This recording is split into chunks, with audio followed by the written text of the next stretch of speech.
ಸಿಗ್ತಕ್ಕಂಥ ಒಂದು admit card, photo, Aadhaar card, ಅವಶ್ಯಕತೆ ಇದ್ದರೆ ನಿಮಗೆ ಟ್ರಾನ್ಸ್ಪರೆಂಟ್ ವಾಟರ್ ಬಾಟಲ್, ಒಳಗಡೆ ನೀರಿನ ವ್ಯವಸ್ಥೆ ಇದೆ, ಸಮಯನೂ ಕೂಡ ಇದೆ, ಗಡಿಯಾರ ಇದೆ, ನೀವು ವಾಚ್ ಕಟ್ಕೊಂಬರೋ ಅವಶ್ಯಕತೆ ಇಲ್ಲ, ಯಾವುದೇ ಎಲೆಕ್ಟ್ರಾನಿಕ್ ವಸ್ತುಗಳನ್ನು ಬಿಡಲ್ಲ, ಶೂಸ್ ಅಲೋ ಮಾಡಲ್ಲ, ಪೆನ್ನು ಕೂಡ ಬೇಕಾಗಿಲ್ಲ, ಪೆನ್ನನ್ನು ನಾವೇ ಇಲ್ಲಿ ಒಳಗಡೆ ಕೊಡ್ತೀವಿ ಎಕ್ಸಾಮಿನೇಷನ್ ಟೈಮ್. ಬ್ಯಾಗು ಅಲೋ ಇಲ್ಲ, ಇಲ್ಲೇ ಹೊರಗಡೆ ಇರ್ಬೋದು, ತೊಂದರೆ ಇಲ್ಲ, ಇಲ್ಲಿರುತ್ತೆ, ಸಂಜೆವರೆಗೂ ಸೆಕ್ಯೂರಿಟಿ ತೊಂದರೆ, ಬೇರೆ ಯಾರು ಬರಲ್ಲ ಈ ಫೀಲ್ಡ್ಗೆ. ಯಾವುದೇ ಬೆಲೆ ಬಾಳುವ ವಸ್ತುಗಳನ್ನು ಇಡಬೇಡಿ ಬ್ಯಾಗಲ್ಲಿ.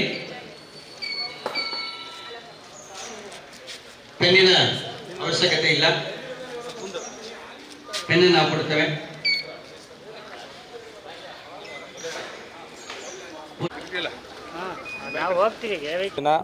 ದಾವಣಗೆರೆ ಜಿಲ್ಲೆಯಾದ್ಯಂತ ಸುಮಾರು 13 ಪರೀಕ್ಷಾ ಕೇಂದ್ರಗಳಲ್ಲಿ ನೀಟ್ ಎಕ್ಸಾಮಿನೇಷನ್ 2026 ನಡೀತಾ ಇದೆ.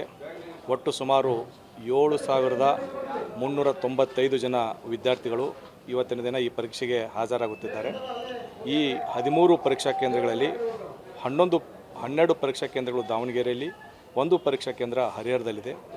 ಪೊಲೀಸ್ ಇಲಾಖೆ ವತಿಯಿಂದ ಸೂಕ್ತ ಭದ್ರತಾ ವ್ಯವಸ್ಥೆಯನ್ನು ನಾವು ಮಾಡಿಕೊಂಡಿದ್ದೇವೆ.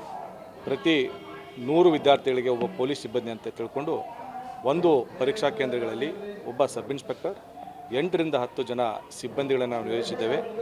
ಬರ್ತಕ್ಕಂಥ ವಿದ್ಯಾರ್ಥಿನಿಯರಿಗೆ ಸಪ್ರೇಟ್ ಫ್ರಿಸ್ಕಿಂಗ್ಗೋಸ್ಕರ ಮಹಿಳಾ ಸಿಬ್ಬಂದಿಯನ್ನು ಕೂಡ ನಿಯೋಜಿಸಿದ್ದೇವೆ.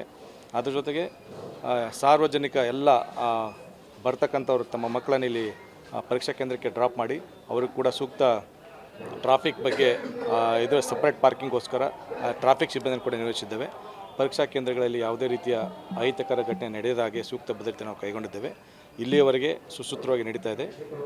2 ಗಂಟೆಯಿಂದ ಎಕ್ಸಾಮಿನೇಷನ್ ಪ್ರಾರಂಭ ಆಗ್ತಾಯಿದೆ. ಈಗ ಎಲ್ಲ ಕೇಂದ್ರಗಳ ವಿಸಿಟ್ ಮಾಡಿ ಪಬ್ಲಿಕ್ ಅಡ್ರೆಸ್ ಸಿಸ್ಟಮ್ ಮೂಲಕ ಅನೌನ್ಸ್ ಮಾಡಿಬಿಟ್ಟು ಎಲ್ಲ ವಿದ್ಯಾರ್ಥಿಗಳು ಬೇಗನೆ ಒಳಗಡೆ ಬಂದು ಏನು ಫ್ರಿಸ್ಕಿಂಗ್ ಇರುತ್ತೆ ಅದಕ್ಕೆ ಸಹಕರಿಸಬೇಕಂತೇಳಿ ಪೊಲೀಸ್ ಇಲಾಖೆಯಿಂದ ಕೋರ್ಕೊಳ್ತಾ ಇದ್ದೇವೆ. ಶಾಲಾ ಪ್ರವೇಶ ಮಾಡಿದ ತಕ್ಷಣ ಪರೀಕ್ಷಾ ಕೇಂದ್ರ ಪ್ರವೇಶದ ನಂತರ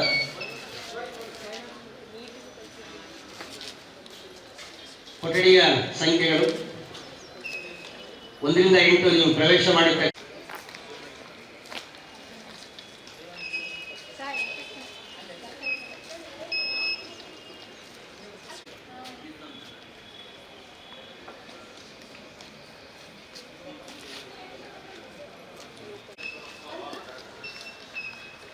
ವಿದ್ಯಾರ್ಥಿಗಳು ಸ್ವಲ್ಪ ಬ್ರದರ್ ನೀವು ಎಷ್ಟು ಬೇಗ ನೀವು ಒಳಗಡೆ ಹೋಗಿ ಕೂರ್ತೀರ ಅಷ್ಟು ಅನುಕೂಲ ನಿಮಗೆ. ಈ ಸಲ ರಿಮೈಂಡ್ ಮಾಡ್ಬೋದು, ಓದಿದ್ದು ಒಂದು ಸ್ವಲ್ಪ ರಿಮೈಂಡ್ ಮಾಡ್ಬೋದು, ಇಲ್ಲಿದ್ದರೆ ಡಿಸ್ಟರ್ಬೆನ್ಸ್ ಜಾಸ್ತಿ. ಅವಕಾಶವನ್ನು ಬಳಸ್ಕೊಳ್ಳಿ. ಒಳಗಡೆ ಪೀಸ್ಫುಲ್ ವಾತಾವರಣ ಇರುತ್ತೆ. ನಿಮ್ಮ ಕೊಠಡಿಗೆ ಹೋಗಿ ನಿಮ್ಮ ಸೀಟಲ್ಲಿ ಕೂರ್ಬೋದು. ಕೊಠಡಿಯ ಸಂಖ್ಯೆಯನ್ನೊಮ್ಮೆ ನೋಡಿ ಆಮೇಲೆ ಒಳಗಡೆ ಬನ್ನಿ.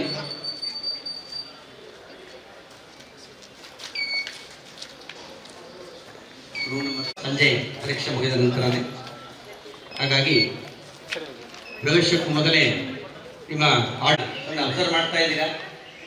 ಒಳಗಡೆ ಬಂದರೆ ಭಾಳ ಅನುಕೂಲ, ಆಮೇಲೆ ಭಾಳ ರಶ್ ಆಗ್ಬಿಡುತ್ತೆ, ಕ್ರೌಡ್ ಆಗಿಬಿಡುತ್ತೆ, ನಿಮಗೇನು ನಿಲ್ಲಕ್ಕಾಗಲ್ಲ.